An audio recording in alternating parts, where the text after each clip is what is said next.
अरावली के पहाड़ों में एक रात बारिश, ठंडी हवा और भूख तीनों ने मिलकर एक राजा को तोड़ने की कोशिश की।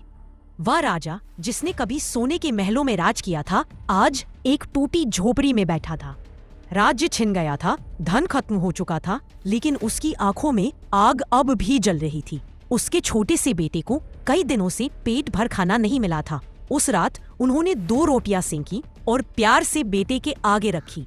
जैसे ही बच्चा खाने लगा, एक आवारा कुत्ता आया और रोटियां उठाकर भाग गया। कुछ पल के लिए सब शांत हो गया। झोपड़ी में बस बारिश की आवाज और बेटे की भूखी आंखें। राजा ने बाहर अंधेरे में देखा और धीमे से बोला, शायद ईश्वर बता रहे हैं कि जिसने अपनी प्रजा को भूखा सहा है, वह आज खुद भूख का दर्द चखे।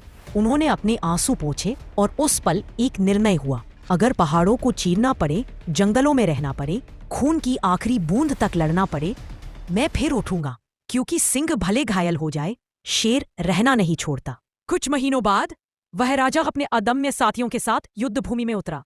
सामने विशाल सेना थी, घोड़े भारी हथियारों से सज्जित, झंडे हवा में गर्जना कर रहे थे।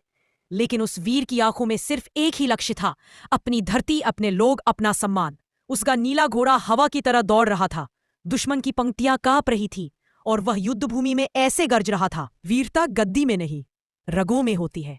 युद्ध भले कठिन था, लेकिन पहाड़ों, जंगलों और संघर्षों की मदद से उस राजा ने अपना खोया हुआ राज्य टुकड़ा टुकड़ा कर वापस पा लिया।